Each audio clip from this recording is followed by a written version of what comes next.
ইতিহাসের বর্বরতম গণহত্যা দিবস আজ। ১৯৭১ সালের ২৫শে মার্চ কাল রাতে নির্বিচারে হত্যাযজ্ঞ চালায় পাকিস্তানি হানাদার বাহিনী।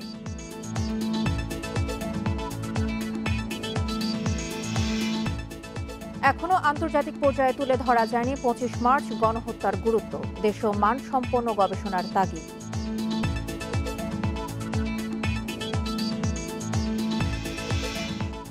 মুন্সিগঞ্জের ইসলামপুরে সালিশি বৈঠকে দুপক্ষের সংঘর্ষে ২ কলেজ ছাত্র নিহত, আহত ১০, গুরুতর ৩ জন।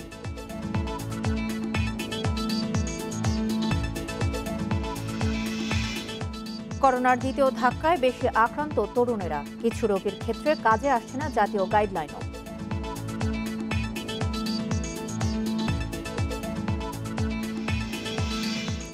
এবং ভারতের ১৮ রাজ্যে মিলেছে করোনার নতুন ধরন, ১০,৭৮৭ নমুনা পরীক্ষায় শনাক্ত আরও ৭৭১টি ধরন।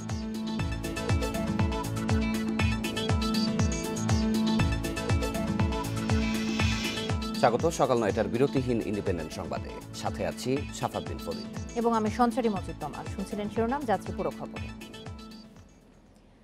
ইতিহাসের বর্বরতম গণহত্যার ভয়াল স্মৃতির কাল রাত ২৫শে মার্চ গণহত্যা দিবস আজ। ১৯৭১ সালের এই রাতে অপারেশন সার্চলাইট নামের অভিযানে জঘন্যতম হামলা চালায় পাকিস্তানি হানাদার বাহিনী। ঢাকাসহ সারা দেশে নিরীহ নিরস্ত্র মানুষের ওপর চালানো হয় গণহত্যা, যা থেকে রেহাই পায়নি শিক্ষক, সাংবাদিক, বুদ্ধিজীবী, নারী, শিশু, দিনমজুর সহ সমাজের কোন স্তরের মানুষই। রক্ত যখন দিয়েছি, রক্ত আরো দেব, এদেশের মানুষকে মুক্ত করে ছাড়বো ইনশাআল্লাহ।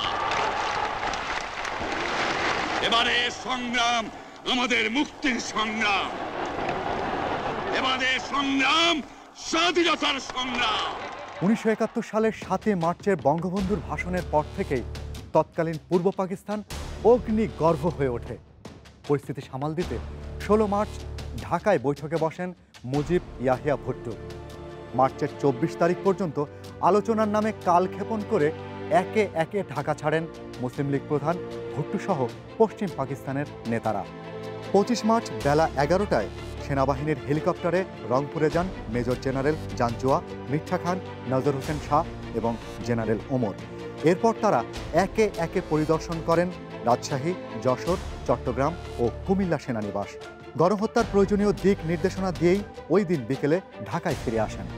এর মধ্যে পাকিস্তান থেকে সোয়াত নামের একটি যুদ্ধ জাহাজ ভেড়ে চট্টগ্রাম নৌঘাটিতে। এতে আনা হয় প্রায় ১০,০০০ টন আগ্নেয়াস্ত্র। অপারেশন সার্চলাইট শুরু করার জন্য রাত 11:30টায় ব্যারাক থেকে বেরিয়ে আসে পাকিস্তানি সেনাবাহিনী। ঢাকার ফার্মগেটের মুখে ছাত্র জনতার কাছে প্রথম প্রতিরোধের মুখে পড়ে হানাদার বাহিনী। সেই সময় শুরু হয় পাখির মতো গুলি করে হত্যা।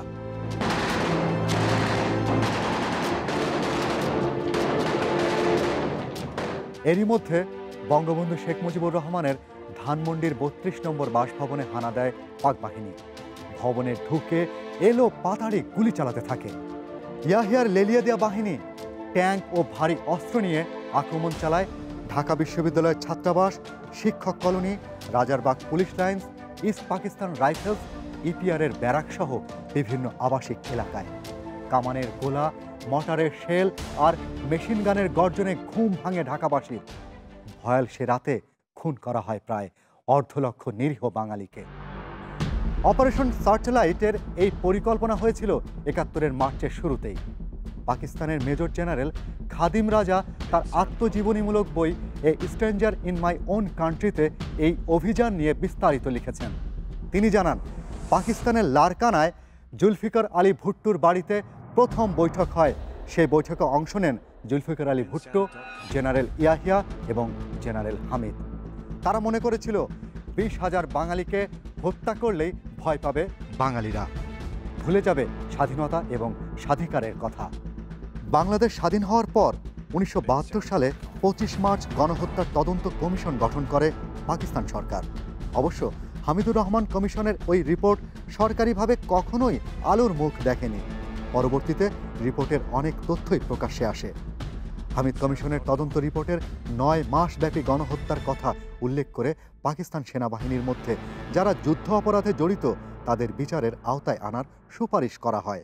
তবে ভয় দেখিয়ে বাঙালিকে দমানোর পাকিস্তানি পরিকল্পনার সমুচিত জবাব দিয়েছিল বীর বাঙালি। গণহত্যার বিভীষিকাকে পেছনে ফেলে ইস্পাত দৃঢ় মনোভাব নিয়ে মুক্তির সংগ্রামে ঝাঁপিয়ে পড়ে বাঙালি। রক্ত দিয়ে অর্জন করে স্বাধীনতা। মুক্তিযুদ্ধের উদযাপন যখন সুবর্ণ জয়ন্তীর দুয়ারে, তখন লাখো শহীদের আত্মত্যাগে বলিয়ান হয়ে মুক্তিযুদ্ধের চেতনার বাস্তবায়নে নতুন শপথ নিচ্ছে জাতি। ৭১-এর ২৫শে মার্চ মানব সভ্যতার ইতিহাসে একটি কলঙ্কজনক রাত। বাঙালির কণ্ঠ চিরতরে স্তব্ধ করতে হানাদার পাকিস্তানি বাহিনী এই কাল রাতে বর্বর নৃশংস গণহত্যা চালিয়েছিল বাংলাদেশে, যা ছিল ৯ মাসব্যাপী গণহত্যার সূচনা। পাকিস্তানি বাহিনীর হাতে বন্দী হওয়ার আগে বঙ্গবন্ধু দিয়ে যান স্বাধীনতার ঘোষণা। অপারেশন সার্চলাইট ১৯৭১-এর ২৫ মার্চ রাতে নিরস্ত্র ও ঘুমন্ত বাঙালির উপর আধুনিক সমরাস্ত্র নিয়ে ঝাঁপিয়ে পড়ে পাকিস্তানি হানাদার বাহিনী, রক্তের বন্যা বইয়ে দেয়। ওই রাতেই বাংলাদেশের স্বাধীনতার ঘোষণা দেন বাঙালির অবিসংবাদিত নেতা বঙ্গবন্ধু শেখ মুজিবুর রহমান। এরপরই তাকে ধানমন্ডি ৩২ নম্বরের বাড়ি থেকে গ্রেপ্তার করে পাকিস্তানি সেনারা। প্রথমে ঢাকা সেনানিবাস, ৩ দিন পর নিয়ে যাওয়া হয় পাকিস্তানের লয়ালপুর কারাগারে। ৭২ সালের ৮ জানুয়ারি মুক্তি পাওয়ার আগ পর্যন্ত সেখানেই বন্দী রাখা হয় বঙ্গবন্ধুকে। ২৫ মার্চের কাল রাতের ভয়াবহতা উঠে এসেছে প্রত্যক্ষদর্শী সহ বিভিন্ন ব্যক্তির বর্ণনায় ও আন্তর্জাতিক গণমাধ্যমে। অস্ট্রেলিয়ার সিডনি মর্নিং হেরাল্ড পত্রিকার ভাষ্যমতে শুধু ২৫শে মার্চ রাতে বাংলাদেশে প্রায় ১ লাখ মানুষকে হত্যা করা হয়েছিল। বাঙালি নিধনের নীল নকশা করেছিল পাকিস্তান সেনাবাহিনীর শীর্ষ কর্মকর্তারা। পাকিস্তানি হানাদার বাহিনীর দোসররা এখনও সক্রিয়। তাদের আক্রমণের লক্ষ্য মুক্তিযুদ্ধ, জানান বিশেষজ্ঞরা। দ্বিতীয় বিশ্বযুদ্ধের পর পৃথিবীর কোনো দেশে এই ধরনের পরিকল্পিত এবং ব্যাপক গণহত্যার নজির কোথাও নেই, এবং এই গণহত্যার ভেতর দিয়ে তাদের নৃশংসতা যেমন প্রমাণ করেছে, তারা ভেবেছিল যে বাঙালি জাতিকে তারা চিরতরে নির্মূল করে দিতে পারবে, কিন্তু বাস্তবে সেটা সম্ভব হয়নি। গণহত্যা যত হয়েছে, মানুষের মধ্যে প্রতিরোধ তত বেড়েছে। বাংলাদেশের গণহত্যা নিয়ে বিশ্বমানের গবেষণা দরকার, যাতে এমন ভয়াবহতার পুনরাবৃত্তি না হয়। এই গণহত্যা যাতে আরও কোনো অঞ্চলে, পৃথিবীর কোনো অঞ্চলে যাতে পুনরাবৃত্তি না হয়, মানুষের ন্যায়সঙ্গত দাবি যাতে মেনে নেওয়া হয়, সেই বিষয়ে আমরা নিজেরা উদ্যোগী হয়ে এটার প্রচার করতে পারি। ১৬ ডিসেম্বর পাকিস্তানি বাহিনীর আত্মসমর্পণের মধ্য দিয়ে বিশ্বে অভ্যুদয় হয় স্বাধীন বাংলাদেশের। ২০১৭ সালে জাতীয় সংসদে ২৫ মার্চকে জাতীয় গণহত্যা দিবস হিসেবে পালনের সিদ্ধান্ত হয়। সুলতানা জাহান মিতু, ইন্ডিপেন্ডেন্ট নিউজ, ঢাকা। বিশ্বের ইতিহাসে সবচেয়ে কম সময়ে বেশি হত্যাকাণ্ড হয়েছে ৭১-এর মুক্তিযুদ্ধে। তবে এখনও আন্তর্জাতিক পর্যায়ে যথেষ্ট গুরুত্ব পায়নি এই গণহত্যা। আর এই নিয়ে দেশেও মানসম্পন্ন গবেষণা হয়নি বলে মনে করেন গবেষক ও রাজনীতি বিশ্লেষকরা। মুক্তিকামী বাঙালিকে স্তব্ধ করে দিতে ৭১-এর ২৫শে মার্চ শুরু হয় অপারেশন সার্চলাইট। পাকিস্তানি হানাদার বাহিনীর এই গণহত্যা চলে ১৬ ডিসেম্বর পর্যন্ত। ৭২-এর ৮ই ফেব্রুয়ারি পাকিস্তানের কারাগার থেকে মুক্ত হয়ে লন্ডনে পৌঁছে মুক্তিযুদ্ধের শহীদদের নিয়ে প্রথম কথা বলেন Bangabandhu. I may appeal to the world. Millions people will die. ১০ই জানুয়ারি রেসকোর্সে দেয়া ভাষণে জানান এ সংখ্যা ৩০ লাখ। সে সময়ের পূর্বদেশ, অবজারভার, মর্নিং নিউজ ও দৈনিক বাংলা পত্রিকাতেও মেলে এর সমর্থন। ৭২-এর ৩রা জানুয়ারি ৩০ লাখ শহীদের কথা জানায় সোভিয়েত পত্রিকা প্রাভদাও। গবেষক লিও কুপারের জেনোসাইড, রামেলের স্ট্যাটিস্টিক্স অব ডেমোসাইড, পুলিৎজার জয়ী সামান্থা পাওয়ারের a problem from hell, America and the age of genocide, encyclopedia Britannica, encyclopedia আমেরিকানাতেও রয়েছে ৭১-এর গণহত্যার ব্যাপ্তি ও ভয়াবহতার প্রামাণ্য পরিসংখ্যান। ১৯৮১ সালে জাতিসংঘ যখন মানবাধিকারের হিউম্যান রাইট ডিক্লারেশন প্রকাশ করে, তখন তারা সেখানে উল্লেখ করে যে মানব ইতিহাসে যতগুলো গণহত্যা হয়েছে তার মধ্যে ১৯৭১ সালে গণহত্যা হচ্ছে সর্বনিম্ন সময়ে সর্ববৃহৎ গণহত্যার ঘটনা। প্রতিদিন গড়ে ৬,০০০ থেকে ১২,০০০ করে মানুষ মারা গেছে এবং এটা ২৬৬ দিন ধরে টানা চলছে। জাতিগত নিধনের বৈজ্ঞানিক ভিত্তির জন্য অনুসরণ করা যায় জাতিসংঘের জনসংখ্যা তত্ত্ব। এতে বলা হয়েছে গণহত্যার বড় ধরনের প্রভাব পড়বে বাংলাদেশের জনসংখ্যার হিসেবে। তাদের পরিসংখ্যান বলছে 1970 সাল থেকে 75 সাল পর্যন্ত জনসংখ্যার বৃদ্ধির হার কমেছে উল্লেখযোগ্যভাবে। 71 সালে যখন গণহত্যা ঘটল তখন কিন্তু বিশ্ব সমাজ নিদ্রিত ছিল। জাতিসংঘের কোনো উদ্যোগ ছিল না গণহত্যা প্রতিরোধে, কোনো সংস্থা ছিল না। এখন যেমন নানা রকম সংগঠন আছে। বাংলাদেশের গণহত্যাটার কথাটা উঠে এসেছিল, রাষ্ট্রের কোনো সমর্থন পায়নি যে পশ্চিমা রাষ্ট্রগুলো। সংখ্যার দিক দিয়ে হলোকস্টের পরই 71-এর গণহত্যার অবস্থান হলেও নানকিং, রুয়ান্ডা, কসোভো বা আর্মেনিয়ার গণহত্যার মতো গুরুত্ব দিয়ে আন্তর্জাতিক অঙ্গনে আলোচিত হয় না 71। এই দুর্বলতাটা বা এই ঘাটতিটার জন্য আমরাই দায়ী। 71 নিয়ে যতগুলো ভালো বই লেখা হয়েছে গবেষণাধর্মী, এগুলো লিখেছে যুক্তরাজ্য, যুক্তরাষ্ট্র, ভারত, এমনকি পাকিস্তানের গবেষকরা। গবেষকরা বলছেন শুধু বিদেশি তথ্য উপাত্ত নয়, দেশে মানসম্পন্ন গবেষণা করতে হবে অঞ্চল ও প্রতিটি বধ্যভূমি ধরে।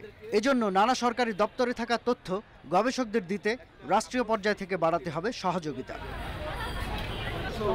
শাহাদাত স্বপন, ইন্ডিপেন্ডেন্ট নিউজ, ঢাকা। আন্তর্জাতিক অপরাধ ট্রাইব্যুনালে মৃত্যুদণ্ডপ্রাপ্ত 69 আসামির মধ্যে 36 জনই পলাতক। দণ্ডিতদের মধ্যে মৃত্যুদণ্ড কার্যকর হয়েছে মাত্র 6 জনের। পলাতকদের ফিরিয়ে আনতে কূটনৈতিক তৎপরতা বাড়ানোর দাবি জানিয়েছেন 71-এর ঘাতক দালাল নির্মূল কমিটির সভাপতি শাহরিয়ার কবির। মুক্তিযুদ্ধের সময় পাকিস্তানি হানাদার বাহিনীকে সহযোগিতার পাশাপাশি গণহত্যা, ধর্ষণ, লুটপাট ও অগ্নিসংযোগে অংশ নেয় জামায়াতে ইসলামী ও এর অঙ্গ সংগঠন। রাজনৈতিক পালাবদলে স্বাধীন বাংলাদেশে তারাই মন্ত্রী হয়ে দম্ভভরে উচ্চারণ করেছিল যুদ্ধাপরাধী বলে কিছু নেই। সেই কলঙ্ক ঘোচাতে 71-এর মানবতাবিরোধী অপরাধের বিচারে গঠিত আন্তর্জাতিক অপরাধ ট্রাইব্যুনাল এ পর্যন্ত 42টি মামলার রায় দিয়েছে। সাজাপ্রাপ্ত 103 আসামির মধ্যে 69 জনকে দেয়া হয় মৃত্যুদণ্ড। তাদের মধ্যে 36 জনই পলাতক। এছাড়া বিচার চলাকালে মারা গেছে 8 জন।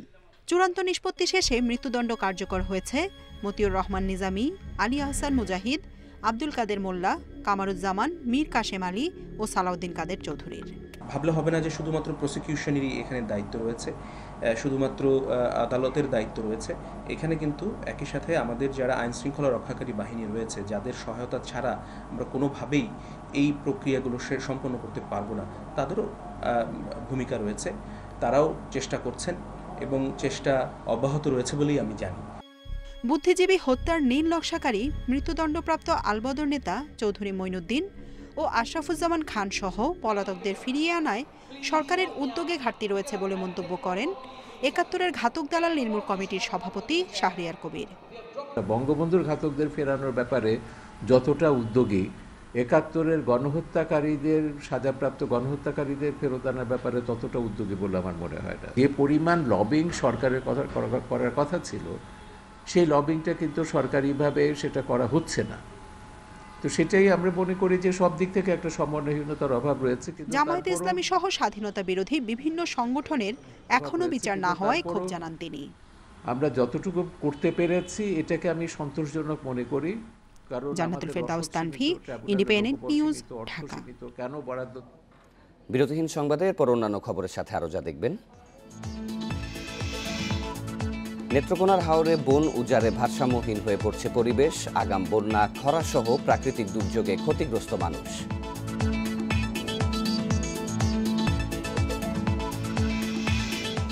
টাঙ্গাইলে ঘর পাচ্ছেন 2185 গৃহহীন পরিবার। প্রধানমন্ত্রীর উপহার পেয়ে খুশি ভূমিহীন দরিদ্র পরিবারগুলো।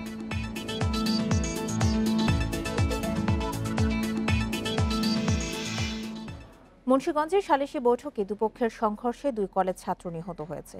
গুরুতর আহত হয়েছে অন্তত 10 জন। এই ঘটনায় 3 জনকে আটক করেছে পুলিশ। বুধবার রাত 12টার দিকে সদর উপজেলার উত্তর ইসলামপুর এলাকায় এই সংঘর্ষের ঘটনা ঘটে। নিহতরা হলেন 23 বছর বয়সী ইমন পাঠান এবং 19 বছর বয়সী সাকিব মিয়া। পুলিশ জানায়, ইভটিজিং নিয়ে একে অপরকে দায়ী করে ইমন একই এলাকার অভিক নামে এক যুবককে মারধর করে। এই ঘটনায় রাতেই সালিশি বৈঠক বসে। এক পর্যায়ে অভি এবং ইমন গ্রুপের সংঘর্ষে জড়ায়। এতে ঘটনাস্থলে মারা যান ইমন পাঠান, হাসপাতালে নেয়ার পথে মারা যান সাকিব। আহতদের মধ্যে গুরুতর 3 জনকে ঢাকা মেডিকেল কলেজ হাসপাতালে পাঠানো হয়েছে।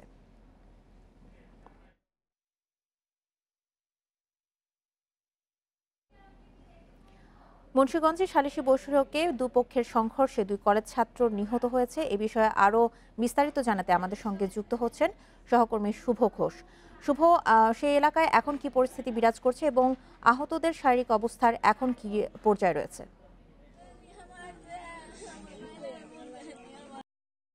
কাল রাতে সালিশি বৈঠকে যে 2 জন কলেজ ছাত্র নিহত হওয়ার পর থেকে কিন্তু এলাকাতে যেমন থমথমের অবস্থা বিরাজ করছে, এরই সাথে কিন্তু এলাকায় কিন্তু একেবারে শোকের মাতম বিরাজ করছে। আমরা এখন যে জায়গাটিতে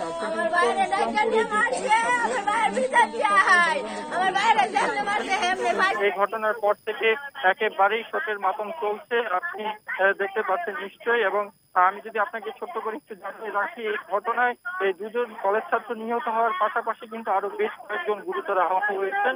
সেই আহতদের অবস্থা কিন্তু খুব একটা ভালো নয় বলে কিন্তু চিকিৎসকদের কাছ থেকে আমরা জানতে পেরেছি। এর মধ্যে কিন্তু একজন এখন একেবারেই গুরুতর অবস্থায় ঢাকা মেডিকেল কলেজে চিকিৎসাধীন রয়েছে বলেও কিন্তু আমরা জানতে পেরেছি। আমরা সকাল থেকে দেখছিলাম যে এই ঘটনার পর থেকেই কিন্তু প্রতিটি এলাকায় যে ঘুরে আমরা দেখেছি যে এই ঘটনাস্থলে এবং প্রত্যেকটি জায়গায় কিন্তু একেবারেই থমথমে অবস্থা যেটি বলছিলাম যে বিরাজ করছে এবং প্রতিটি বাড়িতেও কিন্তু শোকের মাতম চলছে।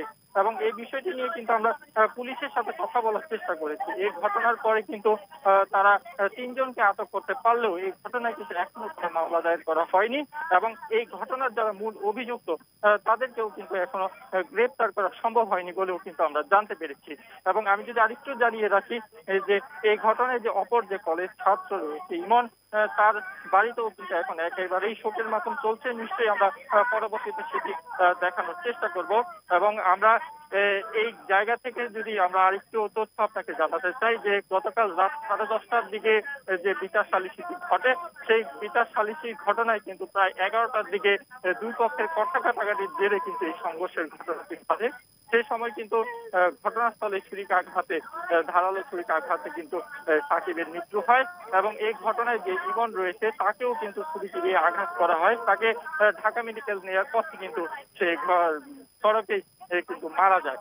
তা এরপরে যারা গুরুতর আহত হয়েছে তাদেরকেও কিন্তু এক এক করে বিভিন্ন হসপিটালে এবং ঢাকা মেডিকেলে চিকিৎসা দেওয়া হচ্ছে। তো এই ছিল আমার কাছে এখনকার সবশেষ তথ্য। মুন্সিগঞ্জে সালিশি বৈঠকে দুপক্ষের সংঘর্ষে 2 কলেজ ছাত্রের নিহতের বিষয়ে বিস্তারিত জানাচ্ছিলেন আমাদের সহকর্মী শুভ ঘোষ। ৭১-এ যে বাংলাদেশকে তলাবিহীন ঝুড়ির তকমা দিয়েছিল তখনকার মার্কিন প্রশাসন, স্বাধীনতার 50 বছরের সেই বাংলাদেশই এখন যুক্তরাষ্ট্রের ডেনিমের প্রধান রপ্তানিকারক। রপ্তানি পণ্যেরও সবচেয়ে বড় বাজার দেশটি। এসব অর্জনকে সক্ষমতার প্রমাণ বলছেন উদ্যোক্তারা। 1971 সালের 6 ডিসেম্বর বিজয় যখন দৌড় গোড়ায়, তখন ওয়াশিংটনে বিশেষ সভায় বাংলাদেশকে তলাবিহীন ঝুড়ি বলেন সে সময়ের মার্কিন নিরাপত্তা উপদেষ্টা হেনরি কিসিঞ্জার। 2020 সালের 1 জুন করোনায় বিপর্যস্ত যুক্তরাষ্ট্র। তখন দেশটির পাশে দাঁড়ায় বাংলাদেশের শিল্প গ্রুপ বেক্সিমকো, পাঠায় জীবন রক্ষাকারী পিপিই। এতে কৃতজ্ঞতা জানিয়ে টুইট করেন মার্কিন পররাষ্ট্রমন্ত্রী মাইক পম্পেও। তলাবিহীন ঝুড়ি বাংলাদেশ, সেই বাংলাদেশের নাই। আজকে বাংলাদেশের রিজার্ভ হলো $44 বিলিয়ন। যদিও আমাদের এই ছোট দেশে এত লোক, 18 কোটি লোক, তারপরেও কিন্তু আমরা এখন অনেক দেশের থেকে অনেক ভালোভাবে আছি। রানা প্লাজা ধসে মার্কিন প্রশাসন জিএসপি সুবিধা বাতিল করায় দিতে হচ্ছে গড়ে 15% শুল্ক। তারপরও চীন, মেক্সিকোকে পেছনে ফেলে যুক্তরাষ্ট্রে ডেনিম রপ্তানিতে গত আগস্টে 1 নম্বরে ছিল বাংলাদেশ। করোনার মধ্যেও চলতি অর্থ বছরের 8 মাসে রপ্তানি হয়েছে $450 কোটি পণ্য। 2019 সালে দ্বিপাক্ষিক বাণিজ্য $900 কোটি। 2017 সালে যা ছিল $720 কোটি। বাংলাদেশে $369 কোটি বিনিয়োগ আছে মার্কিনীদের। ব্যবসা বাণিজ্যের উন্নয়নে টিকফা নামে 2 দেশের একটি ফোরামও আছে। আমরা স্বল্পোন্নত দেশ থেকে 2026-এ যখন বেরিয়ে যাব, আমাদের কিন্তু রপ্তানি বৈচিত্র্যকরণ, বাজার বৈচিত্র্যকরণ করতে হবে। সুতরাং মার্কিন বাজারে এখনও কিন্তু তার যে পটেনশিয়াল এবং সেখানে যে ধরনের আরও পণ্য রপ্তানি করার যে সুবিধা, সেগুলো কিন্তু আমরা এখনো কাজে লাগাতে পারিনি রেডিমেড গার্মেন্টসের বাইরে। এই অবস্থায় যুক্তরাষ্ট্রে রপ্তানি বাড়াতে জিএসপি সুবিধা পুনরুদ্ধারের চেষ্টা চালানোর পরামর্শ দিয়েছেন বিশ্লেষকেরা। নয়তো মার্কিন বিনিয়োগ বাড়িয়ে নিশ্চিত করতে হবে শুল্ক সুবিধা। পাশাপাশি এসেছে দেশটি থেকে আমদানি করা তুলায় তৈরি কাপড়ে শুল্ক সুবিধা আদায়ে কার্যকর উদ্যোগ নেয়ার তাগিদ। Ruhul Amin, independent News, Dhaka. দক্ষিণ এশিয়ার মানুষের ভাগ্যোন্নয়নে একসঙ্গে কাজ করার আহ্বান জানিয়েছেন প্রধানমন্ত্রী শেখ হাসিনা। মুজিব জন্মশতবার্ষিকী এবং স্বাধীনতার সুবর্ণ জয়ন্তী অনুষ্ঠানের ৮ম দিনের অনুষ্ঠানে তিনি এই আহ্বান জানান। অনুষ্ঠানে ভুটানের প্রধানমন্ত্রী লোটে শেরিং বলেন, বঙ্গবন্ধুর আদর্শে বাংলাদেশ আজ শান্তিপূর্ণ দেশ হতে পেরেছে। ৮ম দিনের অনুষ্ঠানের মূল প্রতিপাদ্য শান্তি, মুক্তি ও মানবতার অগ্রদূত। শুরুতে আলোচনায় বক্তারা বলেন, বঙ্গবন্ধু সবসময় ছিলেন অহিংস। অনুষ্ঠানে ভিডিও বার্তায় শুভেচ্ছা জানান ভারতের কংগ্রেস সভানেত্রী সোনিয়া গান্ধী ও পোপ ফ্রান্সিস। বাংলাদেশ এবং ভারতের জনগণের মধ্যে গভীর বন্ধুত্বপূর্ণ সম্পর্ক বিদ্যমান। মুজিব জন্মশতবর্ষ ও স্বাধীনতার সুবর্ণ জয়ন্তীতে বাংলাদেশের মানুষকে জানাই আন্তরিক শুভেচ্ছা। বাংলাদেশে বহু ভাষা ও সংস্কৃতি মেলবন্ধন রয়েছে, বিভিন্ন সম্প্রদায়ের মধ্যে রয়েছে সৌহার্দ্য, এবং এটাই জাতিকে শিখিয়ে গেছেন বঙ্গবন্ধু। বাংলাদেশের উন্নয়নে গর্বিত জানিয়ে ভুটানের প্রধানমন্ত্রী লোটে শেরিং বলেন, ভুটান ও বাংলাদেশের মধ্যে বিভিন্ন ক্ষেত্রে সহযোগিতার ক্ষেত্র সামনে আরও বাড়বে। আমি বঙ্গবন্ধুর প্রতি শ্রদ্ধা জানাতে এখানে এসেছি, যার আদর্শে বাংলাদেশ আজ শান্তিপূর্ণ একটি দেশ হতে পেরেছে। আমি তার কন্যার প্রতি শ্রদ্ধা জানাই, যিনি তার বাবার সোনার বাংলার স্বপ্ন সফল করতে কাজ করে যাচ্ছেন। বাংলাদেশ ভুটান সম্পর্ক বহু প্রাচীন উল্লেখ করে প্রধানমন্ত্রী শেখ হাসিনা বলেন, দক্ষিণ এশিয়ায় মানুষের ভাগ্যোন্নয়নে একসঙ্গে কাজ করলে বিশ্বের বুকে সমৃদ্ধ হবে এই অঞ্চল।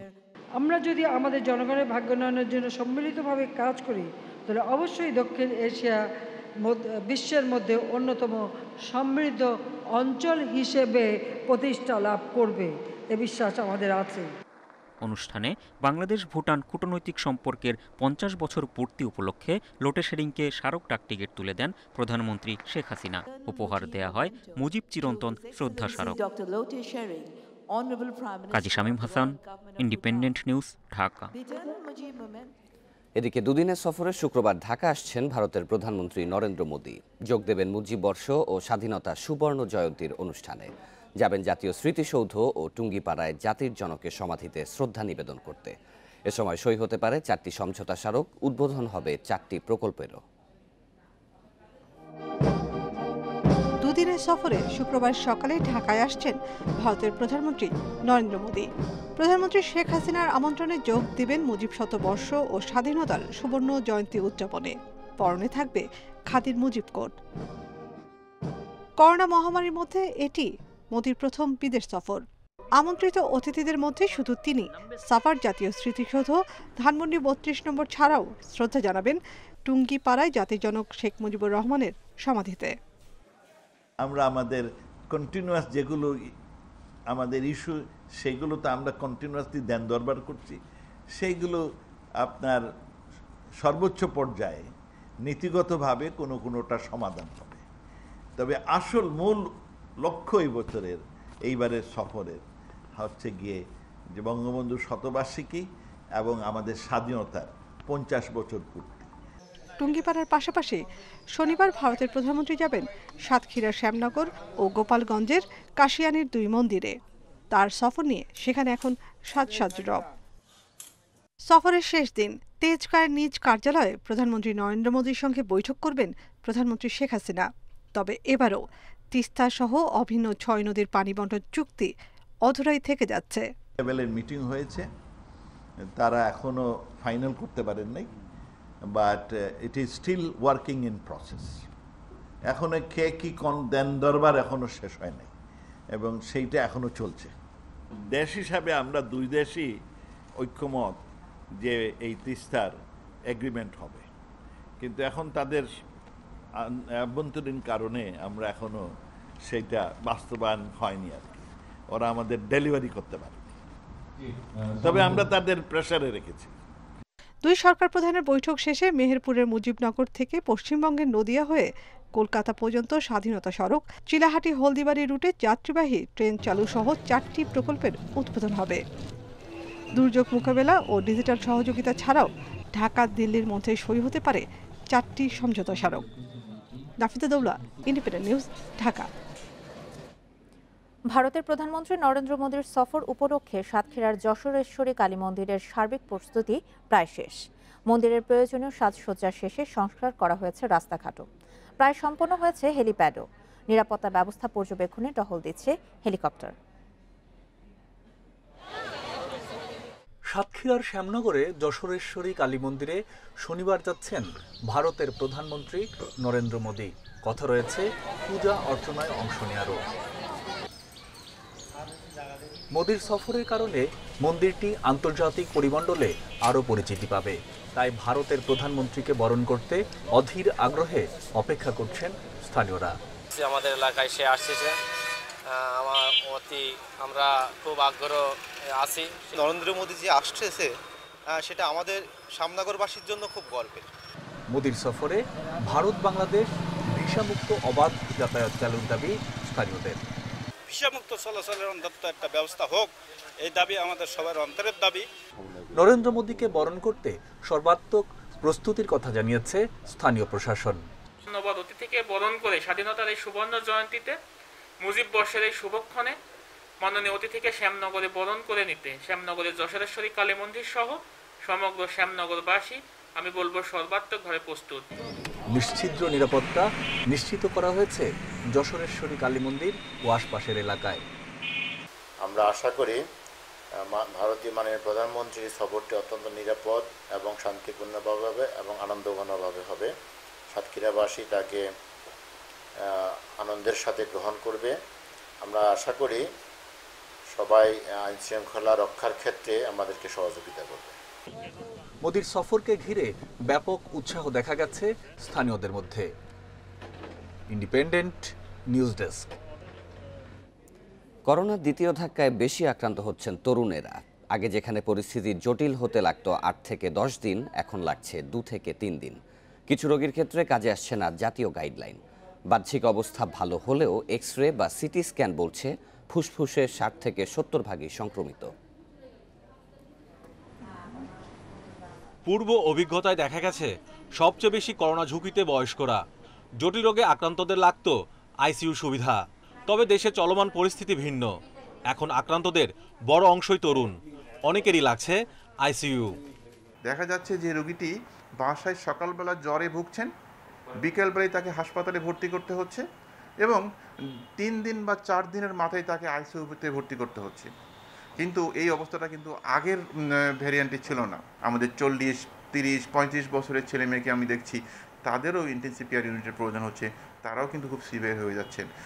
হালকা জ্বর নিয়ে আসা রোগীর অনেকেরই দেখা দিচ্ছে তীব্র শ্বাসকষ্ট। অনেকের আবার শ্বাসকষ্ট কম থাকলেও অস্বাভাবিকভাবে কমে যাচ্ছে অক্সিজেন স্যাচুরেশন। এমন জটিল রোগী নিয়ে হিমশিম খাচ্ছে হাসপাতালগুলো। দেখা যাচ্ছে তাদের স্যাচুরেশন ভালো, বাট তাদের চেস্ট এক্সরে এত খারাপ, রোগীদের এক্সপেকটেশন থাকে অনেক হাই যে আমার স্যাচুরেশন তো ভালো, কিন্তু আমরা এক্সরে করে বা সিটি স্ক্যান করে অনেক খারাপ পাচ্ছি। আমরা বুঝতে পারি যে এটা আরো খারাপের দিকে যাবে এবং এই পেশেন্ট গুলো হুট করে খারাপ হয়ে যাচ্ছে, আমাদের কিছু করার থাকছে না। এই মুহূর্তে যেটা হচ্ছে যে চেস্ট এক্সরে বা সিটি স্ক্যান অনেক খারাপ থাকে, যার জন্য পর্যাপ্ত অক্সিজেন দেওয়ার পরেও পেশেন্টরা রেসপন্স কম করছে এবং এটাই ভয়ের কারণ। আগে করোনা আক্রান্তের অবস্থা জটিল হতে লাগতো 8 থেকে 10 দিন, তবে এবার 2 থেকে 3 দিনেই পরিস্থিতির অবনতি হতে দেখছেন চিকিৎসকেরা। প্রথম দিকে যেভাবে পেশেন্টগুলোকে অনেকটা ম্যানেজ করতে পেরেছে, এখন ম্যানেজমেন্ট করাটা অনেকটা ডিফিকাল্ট হয়ে যাচ্ছে। আগে যেটা দেখা যাচ্ছিল যে আমাদের স্ট্যান্ডার্ড অফ কেয়ার যেটা আছে, যেটা বিশ্ব স্বাস্থ্য সংস্থা বলেন, আমাদের ন্যাশনাল গাইডলাইন যেটা আছে, সেটা দেওয়ার পরেও দেখা যাচ্ছে অনেক পেশেন্ট রেসপন্সটা আশানুরূপ আমরা পাচ্ছি না। সাম্প্রতিক রোগীর এসব জটিলতার কারণ বের করতে স্বাস্থ্য বিভাগকে গবেষণায় গুরুত্ব দিতে বলছেন বিশেষজ্ঞরা। Mahmudul Hasan, Independent News, Dhaka. গাইবান্ধার গোবিন্দগঞ্জে নয়াপাড়ার একটি বাড়িতে বিস্ফোরণে 3 জন নিহত হয়েছে, আহত হয়েছে 5 জন। এই ঘটনায় সন্দেহভাজন বেলাল হোসেন ও 4 নারীকে জিজ্ঞাসাবাদ করা হয়েছে। সন্ত্রাসী তৎপরতার প্রস্তুতির সময় প্রাণহানি হয়েছে বলে ধারণা করছে পিবিআই। বুধবার বিকেলে গোবিন্দগঞ্জের নয়াপাড়ার একটি বাড়িতে হঠাৎ বিস্ফোরণ। এর কিছুক্ষণ পরই ওই বাড়ি থেকে এক লোককে পালিয়ে যেতে দেখে ধরে ফেলেন স্থানীয়রা। পরে ঘটনাস্থলে গিয়ে বাড়ির মালিক বোরহান উদ্দিনের বিচ্ছিন্ন মরদেহ পড়ে থাকতে দেখা যায়। আহত অবস্থায় নয়াপাড়ার ওহিদুল ও মহিমাগঞ্জের রানাকে হাসপাতালে নেওয়া হলে চিকিৎসক তাদের মৃত ঘোষণা করেন। হঠাৎই যে শব্দটা হওয়ার পরে ওখানে যে লোকটা ছিল আর একটা অপরিচিত লোক, উনি এখান থেকে বার হয়ে ওইদিকে দৌড় দিচ্ছে। তাই স্ট্যান্ডে তো সবসময় লোকজন থাকে। তারপরে ওখানে লোকজন দৌড়ে ধরছে ওনাকে, যে ওনার সাইডে একটু চুলটা পোড়া ছিল। ঘটনাস্থল পরিদর্শন করে পিবিআই জানায় সন্ত্রাসী তৎপরতার প্রস্তুতির সময় বিস্ফোরণ হতে পারে। আমরা যে আলামতগুলো দেখলাম তাতে বোমা সদৃশ্য এলিমেন্টসগুলোই পাওয়া গেছে সেখানে। তাতে আমাদের মনে হলো যে কোনো সন্ত্রাসী কর্মকাণ্ড ঘটানোর প্রস্তুতিমূলক একটা কার্যক্রম তারা করতে যাচ্ছিল। বাড়ির মালিক বোরহান উদ্দিন কুয়েত প্রবাসী ছিলেন। দেশে ফিরে 9 বছর ধরে কৃষিকাজ ও ব্যবসা নিয়ে ব্যস্ত থাকতেন তিনি। যে 3 জন মারা গেলেন তার একজন হলো বাড়ির মালিক। বাড়ির মালিক আমাদের যতটুকু আমরা তথ্য পেলাম, প্রায় 12 বছর আগে উনি কুয়েত থেকে দেশে আসছেন। দেশে এসে এখানেই বসবাস করছেন এবং এখানে সামাজিকভাবে একটা প্রভাব প্রতিপত্তি গড়ার চেষ্টা করেছেন। ঘটনাস্থল থেকে আলামত সংগ্রহ করেছে পিবিআই। এছাড়াও বাড়িটিকে ঘিরে বাড়ানো হয়েছে নিরাপত্তা ব্যবস্থা। Shahnaz Parvin, independent news desk. সুনামগঞ্জের সাল্লায় সাম্প্রদায়িক হামলার সূত্রপাত দিরাইয়ে 15 মার্চের হেফাজতের সমাবেশে। সেখানে উস্কানিমূলক বক্তব্যের কারণেই এই হামলার ঘটনা ঘটেছে বলে মনে করছেন এলাকাবাসী। আর এই সমাবেশে অংশগ্রহণ করে স্থানীয় আওয়ামী লীগের কিছু নেতাকর্মী।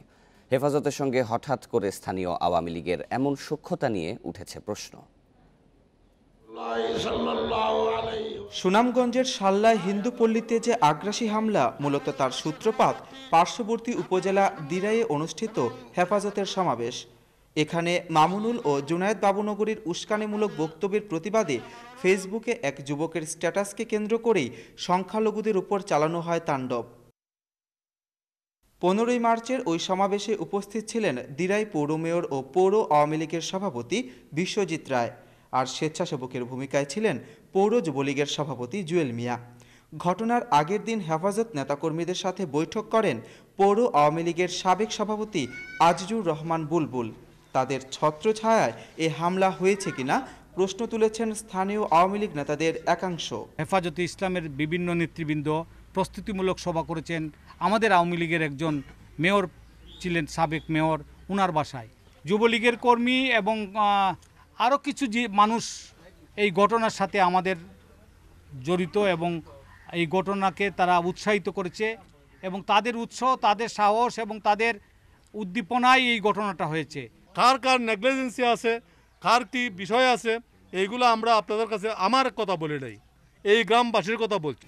এদিকে সাল্লার ঘটনার দায় কোনোভাবেই আওয়ামী লীগ এড়াতে পারে না বলে দাবি বিএনপির কেন্দ্রীয় নেতাদের। এখানকার ঘটনা আওয়ামী লীগ যুবলীগ যেটা ভাইরাল হয়েছে, এখানকার মানে পত্রপত্রিকা এসেছে। সরকারকে পরিষ্কারভাবে বলতে চাই, এ ঘটনা আমরা ক্ষুব্ধ, এ ঘটনা আমরা নিন্দা করি, এ ঘটনা আমরা ন্যায়সঙ্গত বিচার চাই। সাল্লার হামলার সম্ভাবনা থাকলেও কার্যকর পদক্ষেপ না নেয়ায় সাল্লা উপজেলা চেয়ারম্যান আলামিন চৌধুরীর ভূমিকা নিয়েও রয়েছে প্রশ্ন। মাধব কর্মকার, ইন্ডিপেন্ডেন্ট নিউজ, সুনামগঞ্জ। 17 মে খুলবে বিশ্ববিদ্যালয়ের হল।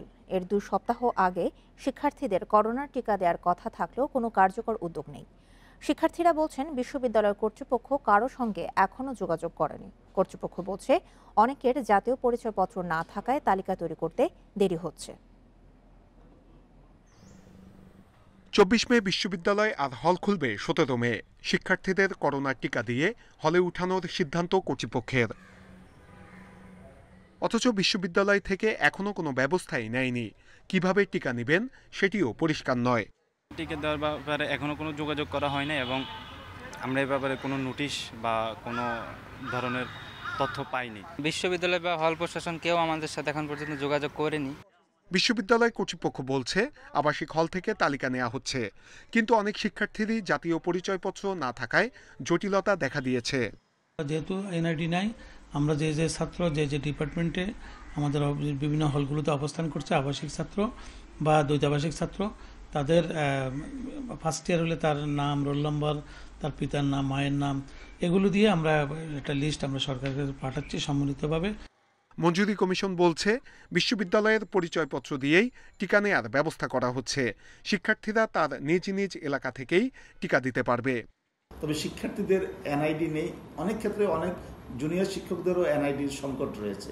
তাই এই বিষয়টি কিভাবে সমাধান করা যায় সেই বিষয়ে আমরা এই লক্ষ্যে কাজ করছি এবং আমরা প্রস্তাব করছি যে ছাত্রছাত্রীদের শিক্ষা প্রতিষ্ঠান থেকে যে আইডি কার্ড দেওয়া হয় সেটা ধরে নিয়ে যদি ওদেরকে টিকার আওতা নিয়ে আসা যায় তাহলে এই সংকটটি থেকে খুব দ্রুত মুক্তি পাওয়া যাবে। পাবলিক বিশ্ববিদ্যালয়ে শিক্ষার্থী আছে প্রায় 3 লাখ। 2 মাসের কম সময়ের মধ্যে তাদের টিকা নিতে হবে। নূরে আলম, ইন্ডিপেন্ডেন্ট নিউজ, ঢাকা। রাজধানীর দক্ষিণখানে দিনে দুপুরে গুলি করে হত্যা করা হয়েছে আব্দুল রশিদ নামে এক ব্যবসায়ীকে। এই ঘটনায় মূল অভিযুক্ত হান্নান সহ 7 জনকে গ্রেপ্তার করেছে পুলিশ। প্রাথমিকভাবে ধারণা করা হচ্ছে বালু ব্যবসাকে কেন্দ্র করেই এই হত্যাকাণ্ড। হামলা হয়েছে, আমাদের গাড়ি জ্বালিয়েছে, বাড়িতে আগুন লাগাইতে চেষ্টা। ফেসবুক লাইভে বাঁচার আকুতি জানান আমিনুল ইসলাম হান্নান।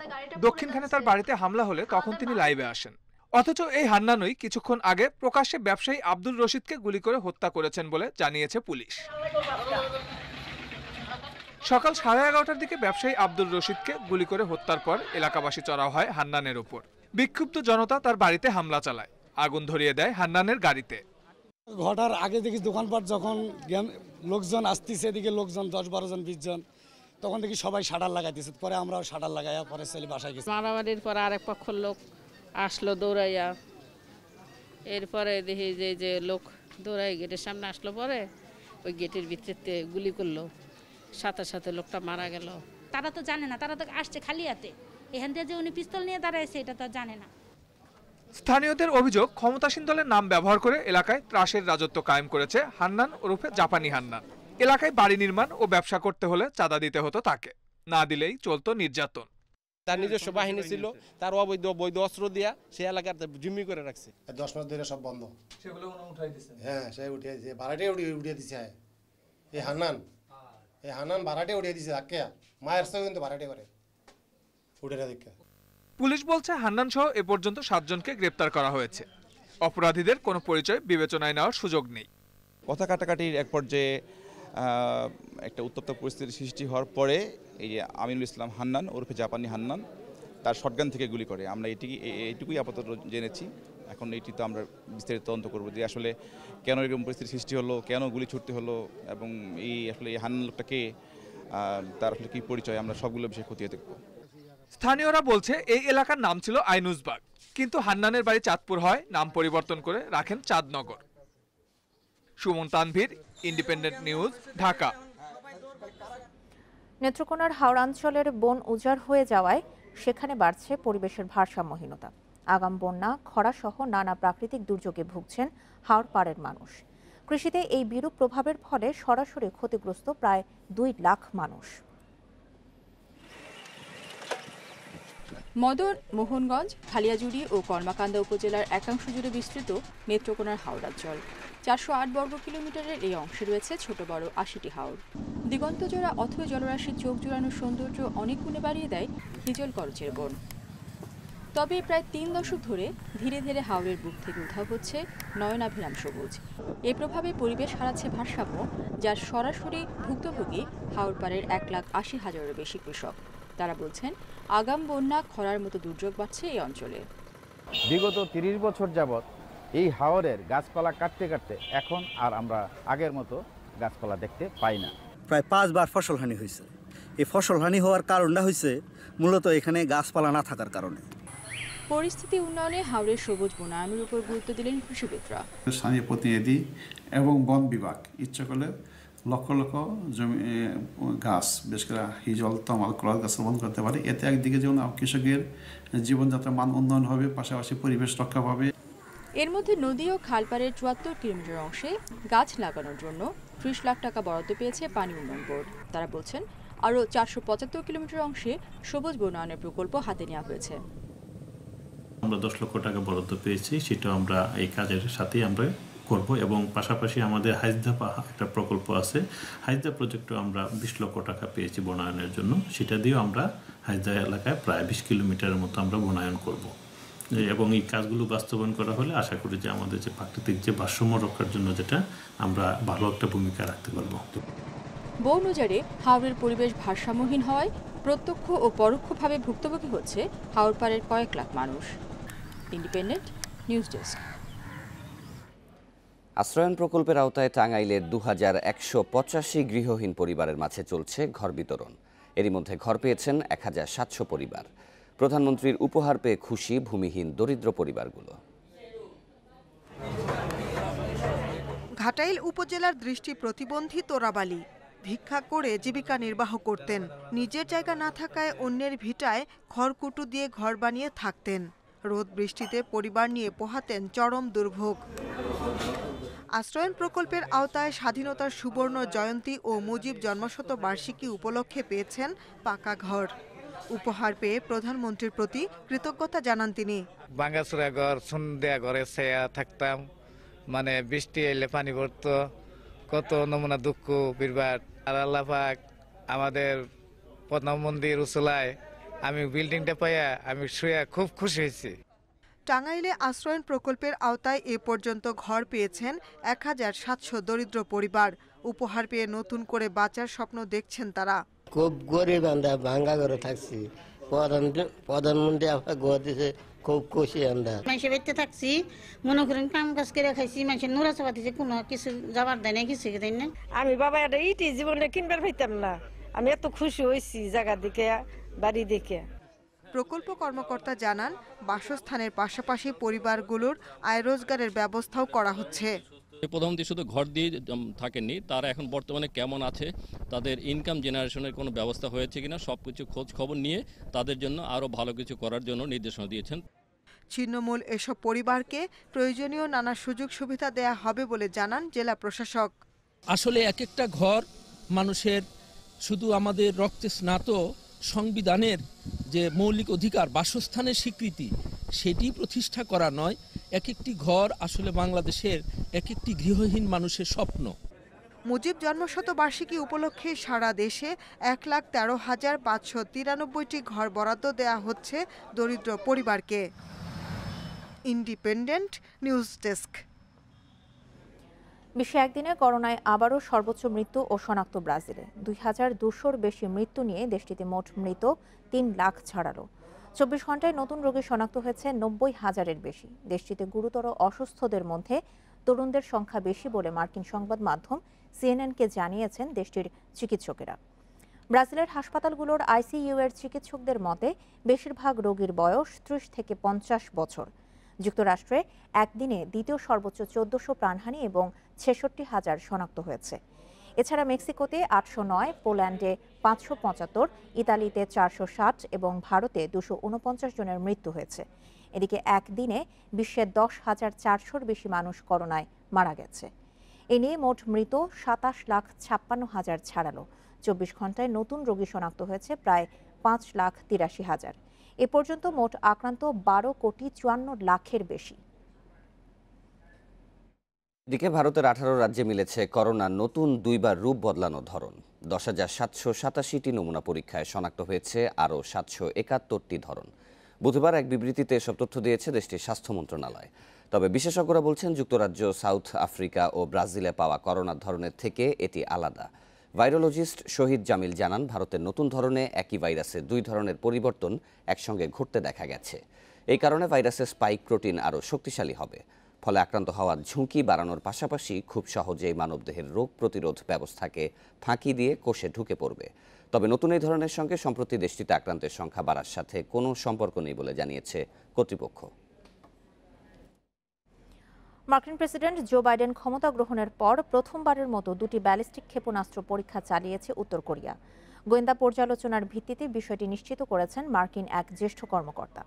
তবে ক্ষেপণাস্ত্র দুটি স্বল্প, মাঝারি নাকি দূরপাল্লার তা এখনও নিশ্চিত হওয়া যায়নি। বিষয়টি নিশ্চিত হতে এর তথ্য বিশ্লেষণ করছেন মার্কিন সেনাবাহিনী এবং গোয়েন্দারা। এর আগে দক্ষিণ কোরিয়া জানায় উত্তর কোরিয়ার দক্ষিণ হ্যামগিয়ং প্রদেশ থেকে জাপান সাগরে 2টি মিসাইল উৎক্ষেপণ করা হয়েছে, যা আগে কখনো দেখা যায়নি। এই ধরনের পদক্ষেপ জাপানের নিরাপত্তা এবং শান্তির জন্য হুমকি বলে জানিয়েছেন দেশটির প্রধানমন্ত্রী ইয়োশিহিদে সুগা। বিশ্বকাপ বাছাই পর্বের শুরুতেই হোঁচট খেল ফ্রান্স। ইউক্রেনের বিপক্ষে 1-1 গোলে ড্র করেছে বিশ্ব চ্যাম্পিয়নরা। এদিকে আজারবাইজানের বিপক্ষে কষ্টার্জিত জয় পেয়েছে রোনালদোর পর্তুগাল, আর ওয়েলসকে 3-1 গোলে বিধ্বস্ত করেছে বেলজিয়াম। ঘরের মাঠে শুরু থেকে আধিপত্য ফ্রান্সের, চাপ ধরে রেখে 19 মিনিটে গ্রিজম্যানের গোলে এগিয়ে যায় স্বাগতিকেরা। পরে দ্বিতীয়ার্ধে ঘুরে দাঁড়ায় ইউক্রেন। ফ্রান্স রক্ষণে ভীতি ছড়াতে থাকে শেভচেঙ্কোর দল। 57 মিনিটে আত্মঘাতী গোলে সমতায় ফেরে ইউক্রেন। পরে স্কোর লাইনে আর কোনো পরিবর্তন আসেনি। এদিকে জয় দিয়ে কাতার বিশ্বকাপ মিশন শুরু করেছে পর্তুগাল। আজারবাইজানের আত্মঘাতী গোলে গড়ে দেয় ম্যাচের ব্যবধান।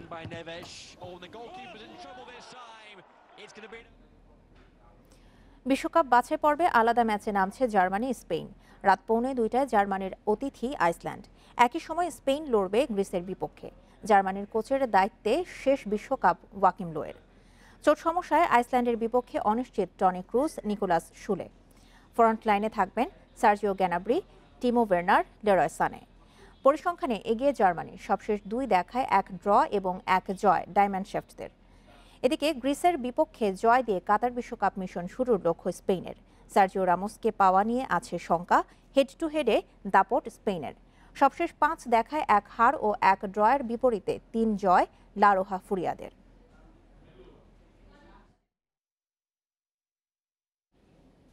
কাল হোয়াইট ওয়াশ এড়ানোর মিশন বাংলাদেশের। 3 ম্যাচ সিরিজের শেষ ওয়ানডে খেলবে নিউজিল্যান্ডের বিপক্ষে। ওয়েলিংটনের শেষ মুহূর্তের প্রস্তুতিতে ব্যস্ত টিম টাইগার্স। নিউজিল্যান্ডের মাটিতে প্রথম জয়ের অপেক্ষায় তামিমের দল।